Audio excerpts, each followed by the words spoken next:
আজকে আমরা দেখব ঢাকার উত্তরার ভিতরে ঘোরার জন্য বেস্ট জায়গাগুলো। তো এক নম্বরে রয়েছে দিয়াবাড়ি। উত্তরার সবচেয়ে জনপ্রিয় পর্যটন কেন্দ্র হলো দিয়াবাড়ি। এখানকার কাশবন, লেক এবং উন্মুক্ত বাতাস মানুষকে মুগ্ধ করে। এখানে লেকের পাড়ে বসে সময় কাটানো এবং নৌকায় ভ্রমণের দারুণ সুযোগ রয়েছে। দুই নম্বরে রয়েছে মেট্রো রেল ও দিয়াবাড়ি স্টেশন। বাংলাদেশের প্রথম মেট্রো রেল যাত্রা শুরু হয় এখান থেকেই। দিয়াবাড়িতে অবস্থিত মেট্রো রেল ডিপো এবং আধুনিক স্টেশনগুলো দেখার জন্য অনেকেই এখানে ভিড় করেন। ট্রেনের ওপর দিয়ে সূর্যাস্ত দেখা এক অসাধারণ অভিজ্ঞতা। তিন নম্বরে রয়েছে ফ্যান্টাসি আইল্যান্ড। এটি মূলত শিশুদের জন্য একটি বিনোদন পার্ক বা অ্যামিউজমেন্ট পার্ক। দিয়াবাড়িতে অবস্থিত এই পার্কে বিভিন্ন ধরনের রাইড রয়েছে যা সপরিবারে ঘোরার জন্য উপযুক্ত। চার নম্বরে রয়েছে উত্তরা লেক। উত্তরায় বিভিন্ন সেক্টর জুড়ে বিস্তৃত এই লেকটি খুবই মনোরম। লেকের দুই পাশে হাঁটার পথ এবং বসার ব্যবস্থা রয়েছে।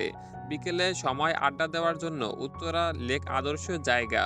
৫ নম্বরে রয়েছে রাজুক উত্তরা সেক্টর ৭ পার্ক। এটি উত্তরার অন্যতম সুন্দর এবং সুপরিকল্পিত পার্ক। প্রচুর গাছপালা এবং হাঁটার সুব্যবস্থা থাকায় স্থানীয় বাসিন্দা ছাড়াও বাইরের অনেকে এখানে সকাল বিকেল ঘুরতে আসেন। ৬ নম্বরে রয়েছে আড়ং ফ্ল্যাগশিপ আউটলেট। আপনি যদি শপিং পছন্দ করেন তবে জসিমউদ্দিন রোডে অবস্থিত আড়ং-এর এই বিশাল আউটলেটটি আপনার ভালো লাগবে। এর স্থাপত্যশৈলী এবং ভেতরে পরিবেশ পর্যটকদের বেশ আকর্ষণ করে। ৭ নম্বরে রয়েছে জমজম টাওয়ার।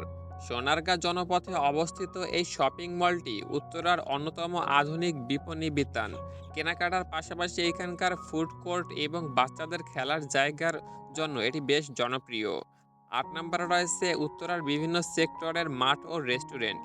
উত্তরার প্রতিটি সেক্টরে ছোট বড় পার্ক ও মাঠ রয়েছে। এছাড়া উত্তরা ১৩ ও ১৪ নম্বর সেক্টরে অসংখ্য থিম বেসড ক্যাফে এবং রেস্টুরেন্ট গড়ে উঠেছে, যা ভোজন রসিকদের জন্য একটি দর্শনীয় গন্তব্য।